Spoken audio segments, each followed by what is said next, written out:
किसी से नफरत करने वाला व्यक्ति बड़ा होता है या सबसे प्रेम करने वाला व्यक्ति बड़ा होता है?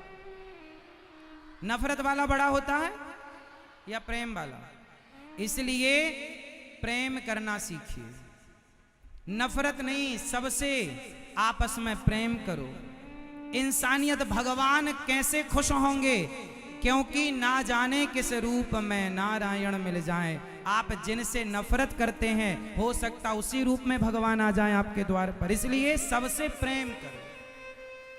मैं आपसे प्रेम करूंगा तो मैं श्रेष्ठ बनूंगा। मैं आपसे नफरत करने लग जाऊं तो मेरा नफरत करने से लाभ क्या है, ये बताओ। मैं आपसे क्यों ईर्ष्या करूं, क्यों नफरत करूं? आपने मेरा बिगाड़ा क्या है?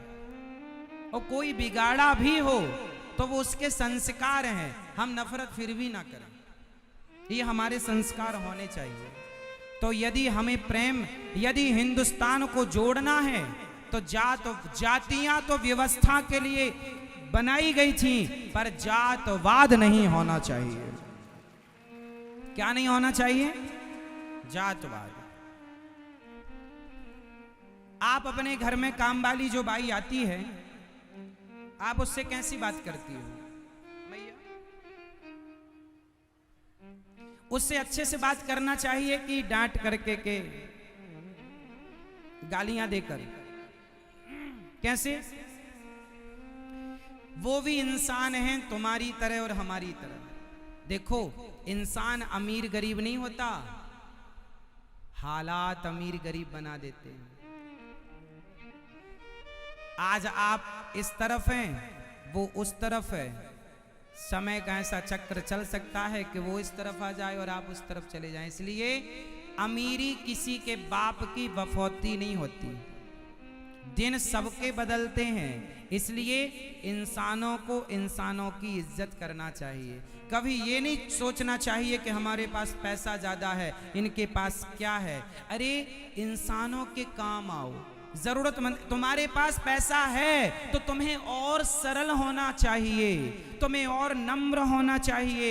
एटीट्यूड नहीं रखना चाहिए कि जी मेरे पास पैसा है। आम का सीजन चल रहा है, आम किस किस ने खाया है इस सीजन में? सबने आम खाए होंगे। आम से क्या सीखा आपने?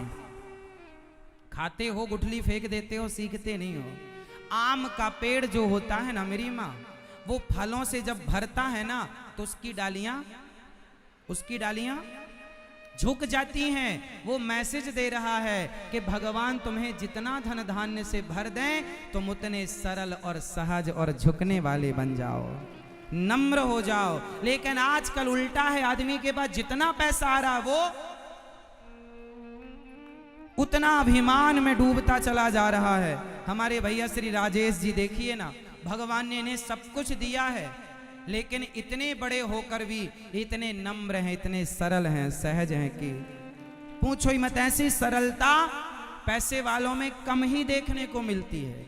जिन पर भगवान की कृपा हो वो व्यक्ति धन पाकर भी अभिमान से बचता है, वरना अभिमान सबको अपने चंगुल में फंसा लेता है। और अभिमान आ गया रावण को।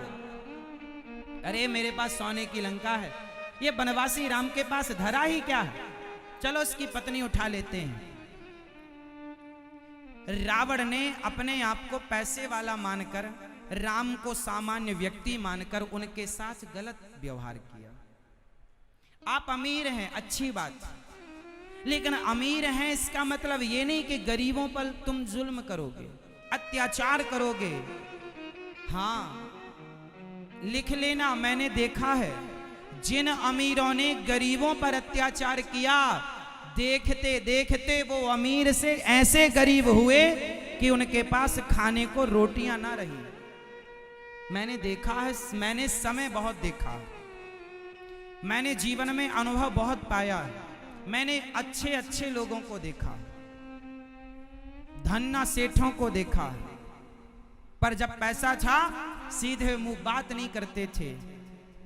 अभिमान इतना था कि तुम्हें धूल में मिलाने की बात किया करते थे, तुम्हारी औकात क्या है, ऐसी बात करते थे। लेकिन समय ने उन्हें ही धूल में मिला दिया। इसलिए धन आए तो और जिम्मेदार हो जाना। हे विधाता, आपने मुझे दिया है तो जरूर किसी उद्देश्य के लिए दिया है। धन आवे तो धर्म से जोड़िएगा, अच्छे कार्य कीजिएगा, परोपकार कीजिएगा, सेवा कीजिएगा, जरूरतमंदों की, गरीबों की, दीन दुखियों की, क्योंकि समय सदा एक सा नहीं रहेगा। आज आपके पास बहुत पैसा है, आप मुझे लिखकर दे सकते हैं कि आज के 10 साल बाद भी इतना रहेगा? आप मुझे लिखकर दे सकते हैं कि 20 साल बाद भी इतना रहेगा? लिखकर दे सकते हैं कि 5 साल बाद भी इतना रहेगा? नहीं। लेकिन मैं आपको लिखकर दे सकता हूं कि यदि आपने अपने धन का सदुपयोग किया है तो आज के 100 साल बाद भी आपकी आने वाली पीढ़ी के पास इससे ज्यादा पैसा होगा, क्योंकि आपने उसका दुरुपयोग नहीं किया। सदुपयोग किया है तो मैं लिख के गारंटी लेता हूं, और आपने दुरुपयोग किया है तो दुरुपयोग जो करता है अपने धन का, अधिक से अधिक बेईमान आदमी का 10 साल धन चलता है। इसलिए बचिए हर बेईमानी से, और जितना धन दें भगवान उतने क्या बनना है आपको? जोर से जो मेरी मां बोलो, सरल क्या बनेंगे? सबको गले, तुम्हारे घर में काम वाली बाई आती है, उसे भी प्यार से बोला करो, उसे भी अच्छे शब्दों का प्रयोग किया करो, अपमानजनक शब्द नहीं बोलना चाहिए। ए यहाँ ये झाड़ू क्यों नहीं की तूने? नहीं, उचित। कई बार तुम्हारे घर में छोटे छोटे बच्चे ना ये मानते ये तो काम वाली है, उसके लिए भी गलत शब्दों का प्रयोग, तुम बोलती नहीं हो ना, तुम्हारे बच्चे उससे छोटे हैं। धन दौलत अपनी जगह होगा, आप अपने बच्चों को इंसानियत सिखाइए कि इंसानों से बात कैसे की जाती है।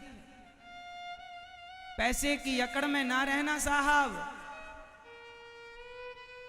पैसे की अकड़ में ना रहना, एक अच्छे इंसान बनो, एक अच्छे इंसान बनो। अच्छा एक बात बताओ, आज मैं आपको बिजनेस करने का भी तरीका बताता हूं। आप नौकरी करते हैं, मैं कहता हूं हमेशा नौकरी मत करना, नौकरी देने वाले बनना, लेने वाला नहीं, ये मैं हमेशा कहता हूं।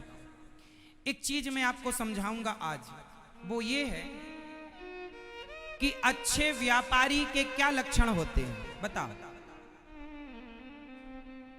एक अच्छा व्यापारी कौन हो सकता है? एक अच्छा बिजनेसमैन कौन हो सकता है? एक अच्छे बिजनेसमैन के लक्षण बताओ क्या होते हैं? क्या पता है आपको? जिसे अच्छा व्यापारी बनना हो, जिसे अच्छा बिजनेसमैन बनना हो, वो पहली बात याद रखे कि जो अच्छा व्यापारी होगा उसे अच्छा व्यवहारी बनना पड़ेगा। जिसका व्यवहार अच्छा है उसका व्यापार, जिसका जोर से, जिसका व्यवहार अच्छा, जिसका व्यवहार गुड, जिसका व्यवहार अच्छा उसका व्यापार अच्छा, जिसका व्यवहार बिगड़ा व्यापार बिगड़ा। इसलिए बच्चे आगे चल के सफल होंगे, उस सफलता में भी उसका व्यवहार मायने रखेगा। इसलिए बच्चों को अच्छा व्यवहारी बनाओ कि बेटा अपने से बड़ों से व्यवहार कैसे करना चाहिए, बात करने का तरीका समझाओ बच्चों को, बेटा अपने से बड़ों से कैसे बात की जाती है। रे बे तू तड़ाक करके बातें नहीं, सदा आदर से। आपसे छोटा भी क्यों ना हो लेकिन आप उसका भी आदर कीजिए। आदर करने से, सम्मान देने से सम्मान प्राप्त होता है। यदि आपने सम्मान नहीं दिया किसी को तो वो आपको सम्मान, सिंपल है ना, फंडे हैं व्यवहार के, शिष्टाचार है ये सब। यदि आपने मुझे सम्मान दिया तो मैं भी आपको दूंगा। आपने अपमान किया है तो भले मैं अपमान ना करूं पर सम्मान की उम्मीद मत रखिएगा। क्यों जी, सही है। इसलिए जिसका व्यवहार अच्छा उसका व्यापार अच्छा, जिसका व्यापार अच्छा उसकी अर्थव्यवस्था अच्छी, और जिसकी अर्थव्यवस्था अच्छी तो अर्थ होगा तो धर्म भी होगा, तो धर्म भी अच्छा होगा, और धर्म अच्छा होगा तो लोक भी अच्छा और परलोक भी अच्छा।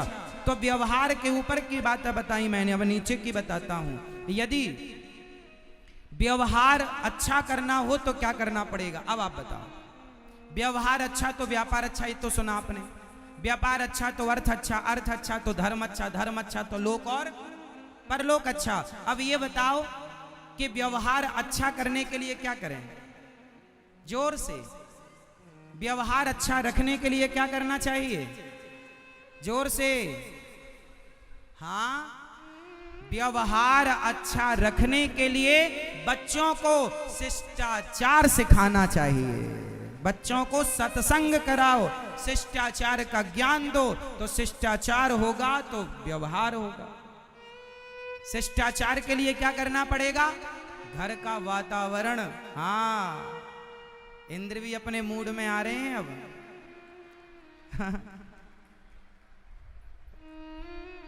उनको लग रहा है कि हम भी चलें कथा सुनने, सारे मेरठ वाले गए हैं, आओ। है ना मेरी माँ?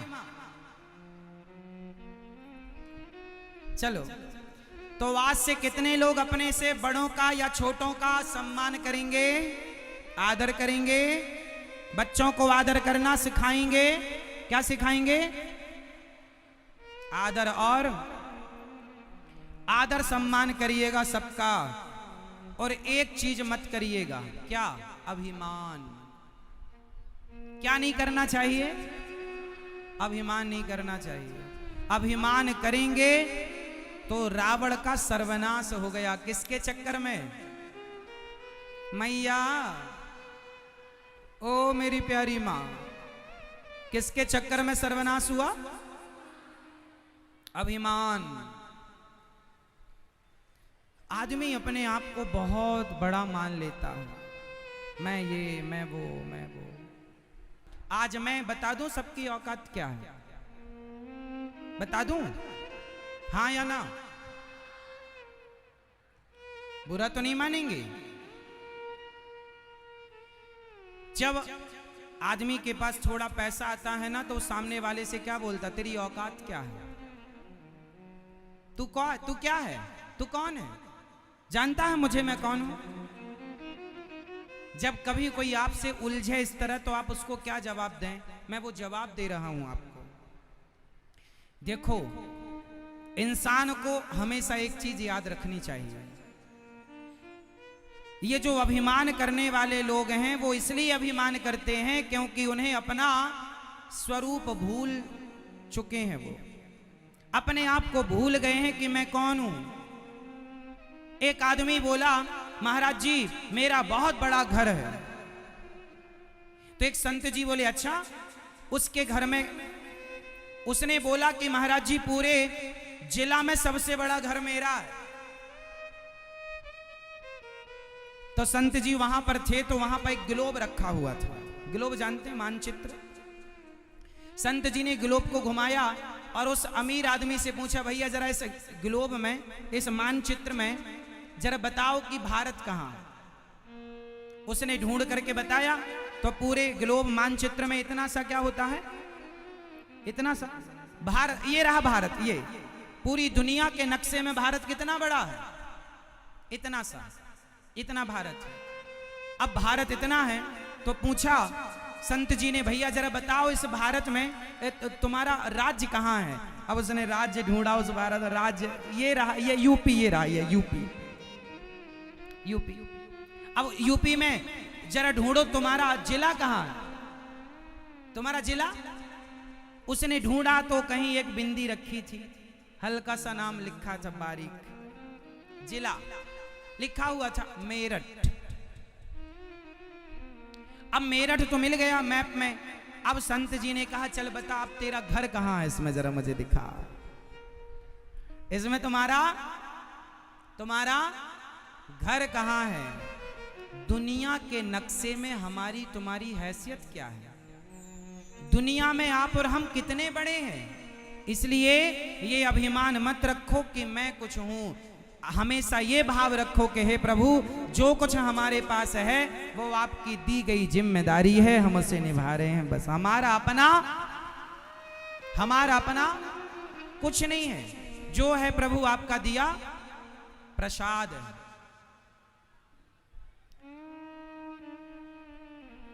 हम झूठा ही अभिमान करते रहते हैं, ये मेरा, ये मेरा, ये मेरा। एक छोटी सी कहानी फिर मैं आपको सुनाऊंगा, फिर उत्तर मांगूंगा आपसे।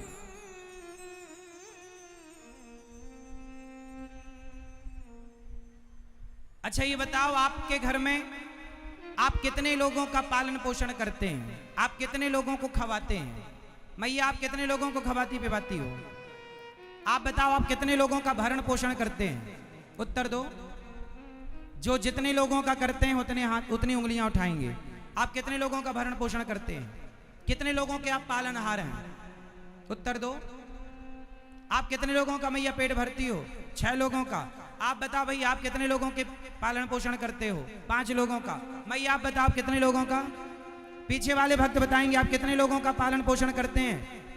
कोई 5 लोग बता रहा है, कोई 3 लोग। आप लोग कितने लोगों का? आप कितने लोगों का? आप बताओ, आप कितने लोगों का पालन पोषण, कितने लोगों का? कोई कहता है मैं 2 लोगों का पालन करता हूं, कोई 4 लोगों का, कोई 6 लोगों का, कोई 10 लोगों का, कोई 20 लोगों का परिवार है, मैं 20 लोगों का पालन पोषण।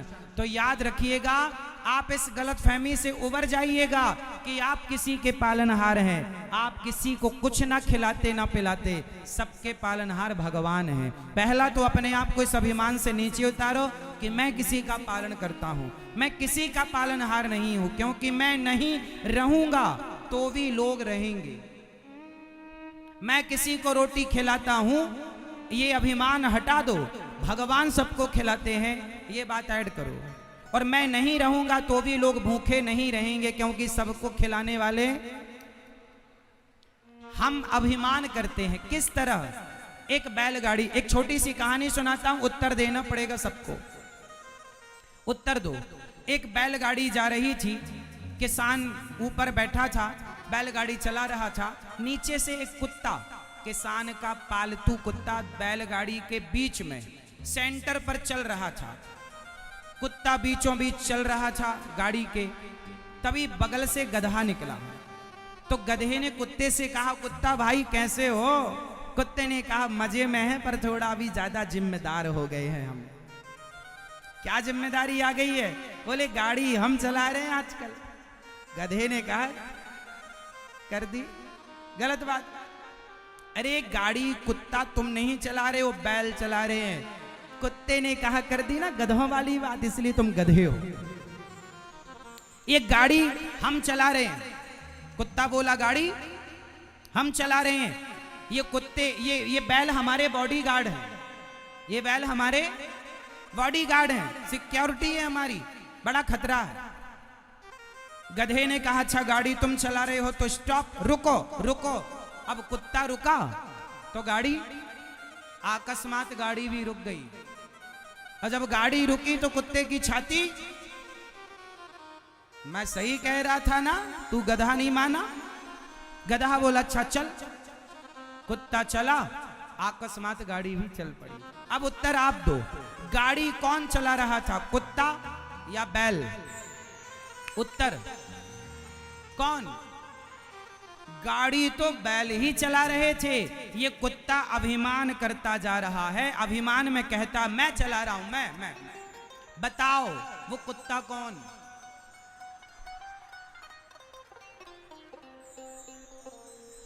सबकी गाड़ी चलाने वाले भगवान हैं, और हम उस कुत्ते की तरह झूठा अभिमान करते हैं। मैंने ये किया, मैंने वो किया, मैं ना होता तो ये ना होता, ना साहब तुम ना होते तो भी ये होता, क्योंकि कराने वाला तो कोई और है।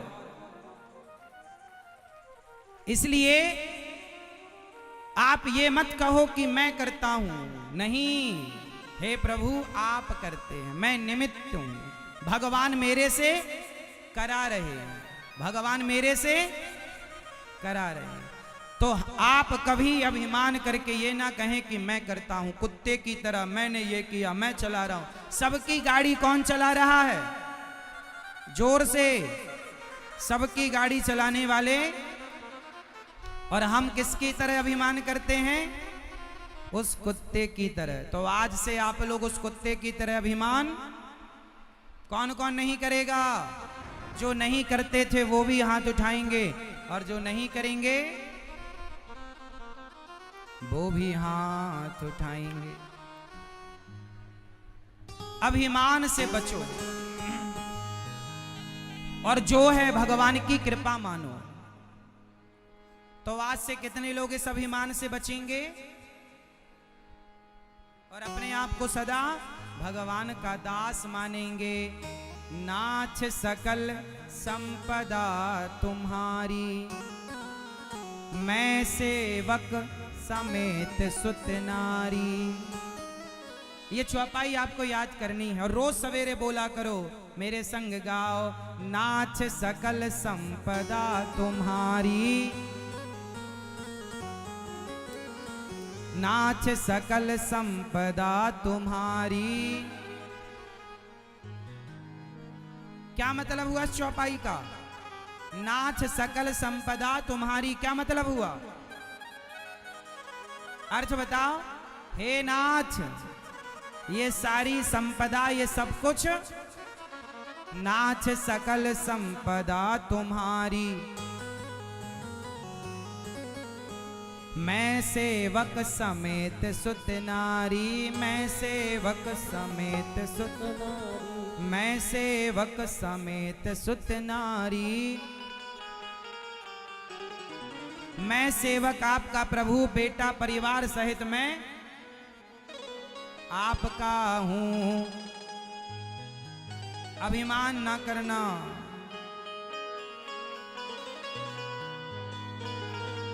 अभिमान जब आता है ना तो देखो व्यक्ति क्या क्या कर। एक अभिमान से भरा भजन में आपको सुनाता हूं। जिस भजन में अभिमान है और एक का अभिमान नष्ट होगा इस भजन में, और एक की सच्चाई आप समझेंगे, और ये सच्चाई आपकी और मेरी है। जब अभिमान आए तो अपनी एक बात याद रखिएगा, आदमी कितनी भी बड़ी गाड़ी में रहता हो, कितनी भी बड़ी गाड़ी में चलता हो, कितने भी बड़े बंगले में रहता हो, पर जब आखिरी यात्रा होगी ना तो लकड़ी की डोली पर होगी, अर्थी पर होगी, और उस अर्थी पर हमें और आपको बांध कर ले जाया जाएगा। शमशान में ले जाकर चिता पर रख दिया जाएगा, और जल जाओगे तो जलने के बाद क्या बचेगी? जोर से क्या बचेगी? राख। राख बचेगी, राख। क्या बचेगी? वो राख हूं मैं, वो राख हूं मैं। आज अनिरुद्धाचार्य है, भविष्य में ये राख बन जाएगा। आप में से कितने लोग भविष्य में राख बन जाएंगे? सब हो जाएंगे। आप बताओ, अकड़ किस बात की? अभिमान किसका? एक दिन आप पूरे के पूरे 50 रुपए के घड़े में समा जाएंगे।